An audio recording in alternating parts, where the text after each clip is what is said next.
Hey everyone, and welcome back to another financial check-in video. Today is the last day of September, so it's time to look over our cash flow for the month and update our net worth tracker. If you're new here, my name is Amanda, and I'm documenting my journey to reach financial independence. For some context, I am 29 years old, my husband's 34 years old. We do not have any kids yet, but we have 2 dogs. We both work in tech. I work as a technical support engineer, and my husband is a software engineer, and our goal is to potentially retire in 10 years or so, depending on what happens in life. But the whole point of creating these videos is sort of just document our journey to get there while also trying to enjoy our life now at the same time. So finding that middle ground between not saving too much, but also being able to save enough so that we can retire a little bit earlier than the retirement age. Let's head on over to our budgeting software that we use called Monarch and take a look at how much money we made this month and then how much money we spent. So this is Monarch. We've been using this app for over a year and a half now, and we've been loving it so far. It basically pulls in all our transactions from our credit cards automatically every month and then automatically categorizes it based on the rules that we've set up. So for the month of September, we brought in $13,486 in terms of salary income here. That's the majority of where our income comes from. And of that, 66% is my husband's paycheck, and then 32% is my paycheck. And then in addition to our salary income, we do have some non-salary income, and that's mainly just our interest from our high yield savings account. This has gone down recently since we did make a large purchase recently, so we made $169 in interest and then $14 in other income, which I think is from redeeming some cash back from our Fidelity credit card. But that's our income. Pretty simple. We don't really have any side hustles or anything. All of our income mainly comes from our jobs. I think ideally in the future, we want our income to come from our dividends so that we don't really have to contribute money to make money. We'll just be cash flowing from our investments. And then moving on to our expenses. So this month I would say we did pretty well. We intentionally tried not to spend too much. In terms of monthly bills, we spent $1,902, and of that, $674 came from our pet expenses, $482 from subscriptions. This is a lot more than I anticipated this month, only because a lot of our subscriptions that were yearly renewed this month, so that's why it's in the 100 range. Once the year ends, I'm going to take a look at all the subscription expenses and then see if there's anything that can be cut out or if we don't use anymore. That's just something that I plan to do every year, just so the subscriptions don't accumulate over time and we're just paying like massive monthly payments on these subscriptions. We also paid $379 for our HOA fee, $148 for our phone bill, $132 in electricity bills, $52 in internet and cable. So we've been having a lot of internet issues lately, and because we both work from home, it's pretty critical for us to have a stable internet. So due to the recent outages, Comcast reimbursed us for some of our internet bill. So that's why it's much lower this month. I don't know if it's going to continue on for the next few months, but yeah, normally this is like over $100 in internet costs. And then there's also $15 from fitness. I did miss one of my classes again this month. So in total, a little bit less than $2,000 for our monthly bills. And then next category here is for food. We spent $962 dining out and then $394 in groceries. So for a total of $1,356 for food. And then our next category here is guilt-free spending. If you watched one of my previous videos, this has significantly been reduced this month in comparison to the previous month. So we spent $177 on entertainment games, $150 for personal care, and $26 for gifts, and $5 for shopping. So that totals to $323 for guilt-free spending this month, which I'm pretty happy about, considering that we spent like thousands of dollars in the previous months. So yeah, we're cutting back on our guilt-free spending for the next few months, especially because we are in super saving mode. And I'll touch upon that in a little bit when we go over our account balances. And then our last category here is for car and home. We spent $63 in auto and transportation, $55 in household essentials, and then $41 in home insurance. $160 there. In total, for the month of September, we made $13,670 and we spent $3,744. So that brings our total net income to $9,926, which is a 72.6% savings rate. So I think this is probably the highest savings rate that we've had this year, which I would say is very impressive, but also because we've spent quite a bit in the last few months, so we're kind of cutting back so it balances out for the rest of the year. And it is the end of the third quarter, so we can also take a look at our cash flow on a quarterly basis. So Q1 we spent 17.7K, Q2 we spent 20.8K, Q3 we spent 24.5K. So yeah, each quarter we've been going up in expenses, but hopefully in the last quarter here we're only going to spend like hopefully 18K.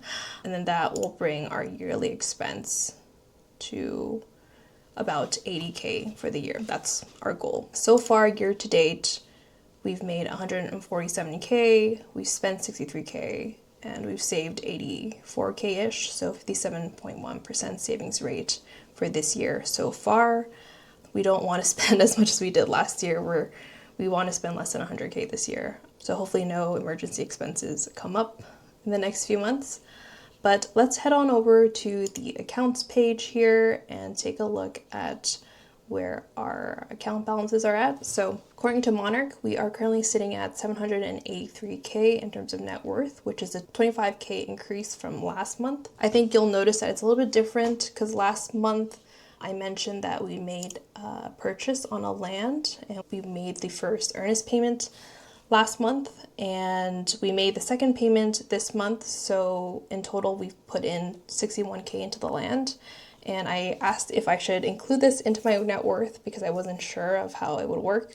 But one of you guys commented that I should include it in our net worth only because it's considered like an investment property or like an investment right now because we don't technically use it. And because we don't include our current home in our net worth, because we're not planning on using it to retire, we can technically sell the land if we need the money to retire. So for now, I'm including the land as part of our net worth until we sell our current home and move into our newly built homes. That won't be for a while from now. Now we have some kind of real estate investment, but we plan on using it in the future. I mentioned in my previous video that we weren't sure if we were going to sell this townhome when we build our new home. I think we ended up deciding on selling this home because none of us want to be landlords and take care of tenants.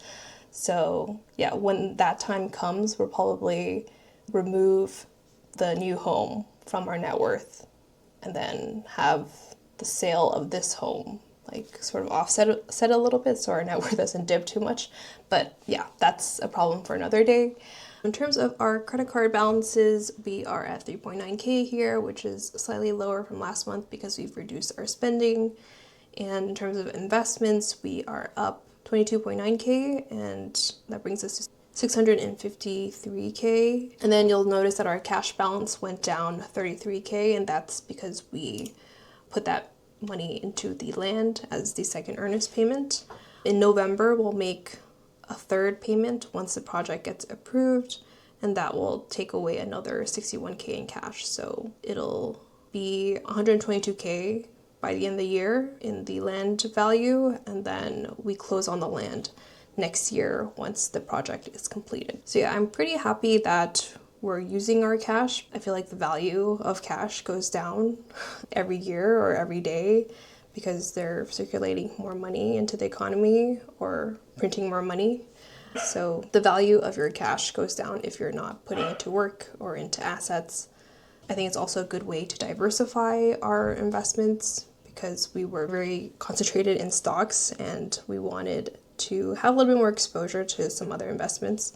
We thought that this was the perfect opportunity. So now in our summary section here, we have a little real estate portion that we've added to our net worth. So that's our account balances. Let's move on over to our Google Sheet tracker where we update our monthly net worth. Since we get paid on the last day of the month, our account balances don't reflect immediately since it's like pending. But on this Google Sheet tracker, we're able to update it to the most recent value. So just be prepared. My Google Sheet is not in dark mode, so beware of the flash that's coming. Okay, so this is our Google Sheet tracker. As you can see, I've added a new column here for real estate, and I just updated it to include the payment that we made last month. In terms of cash, we are currently sitting at $78,399. So it's gone down because we made a payment towards our land. In terms of retirement funds, we are currently at $490,717. So we are pretty close to that 500K mark for our retirement funds. We're basically contributing $4K a month in total to our 401ks. Our Roth IRA is growing steadily, and this also includes our HSA. In terms of taxable accounts, we are sitting at $113,665, and we've stopped majority of our taxable contributions since we're trying to save as much cash for our land closing next year. So I'm still contributing $500 a month to our taxables, and that's about it.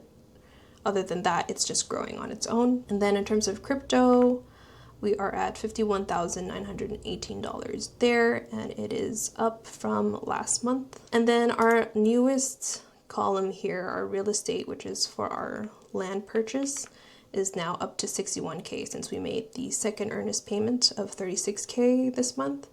So that brings us to a total of $795,701 for the end of September, and that's a 4.38% increase from last month, which is about 33.3K increase. So yeah, I had to make a correction because last month I didn't include the real estate. We actually went negative in my last video, but I've since corrected that, and we are now back to positive. And then if we take a look at the asset allocation here, we are now a little bit more diversified. We are 9.9% in cash, 61.7% in retirement funds, 14.3% in taxable accounts, 6.5% in crypto, and then now 7.7% in real estate. So I'm pretty happy about our cash moving into real estate. Over time, I think by the end of the year, we'll probably only have about 20K in cash left for our like emergency funds and sinking funds. Looking back now, I think having like 137K in cash was a little bit too much.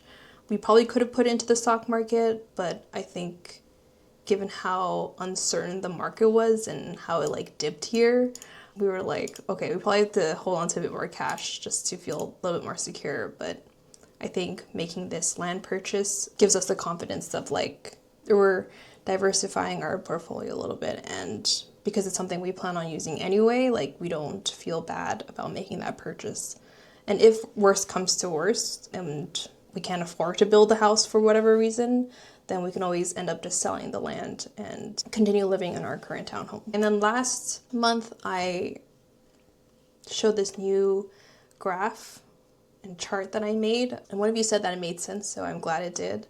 But yeah, it's basically showing how much we've contributed for the year, how much our net worth is by the end of the month, which is just the value that we just went over, and then how much it went up from the previous year in terms of the contribution rate with our gross income, which won't be updated until we file our taxes next year, and then how much the market has gained in that year. And this is just like a projected amount that we're trying to aim for by the end of the year. Our projected net worth for 2025 was $753K, and we've already surpassed it, which is always a good sign, but we don't know what the markets are going to be like until the end of the year, so no guarantees there yet, but so far so good. I also created this new tab as well to show how much we've contributed in a year, because I know we see numbers here and we're like, oh, the number keeps going up. But that is because we're making contributions consistently, automatically every month. And that is why our net worth has almost, I think, doubled in less than 2 years, which is a little bit crazy to think about because just over a year and a half ago, we were at 400K, and now we're basically nearing 800K. I think that is also attributed to the market doing really well, in addition to our consistent contributions every month. So far, we've contributed 106K this year, and I think we're on track to maybe investing over 110K by the end of the year. Yeah, I was almost contemplating not making monthly videos anymore and making like quarterly or like half a year videos on updates, because like when you look at these numbers on a monthly basis, it doesn't feel like it's going up that much. But then when you compare it to like 6 months ago or like a year ago, it's kind of crazy to see how much progress you've made. But yeah, I don't know. I don't know if you guys enjoy these monthly videos. If you do, please do let me know so I know to continue making them. I also do want to make other videos, but I just haven't had the time, so I'm really sorry. If there are any specific videos that you want to see in particular, please let me know. I also have a template of this net worth tracker if you want to copy yourself for free in the description down below if you want to check that out. But I guess I'm wrapping up this video now. If you have any questions, write them in the comments down below. I'll do my best to answer them. Don't forget to hit the like button if you enjoyed the video. Make sure to subscribe if you want to follow along. Thank you guys so much for watching. How did your financial check-in go for the month of September? And yeah, I will catch you guys in the next one. Take care. Bye-bye.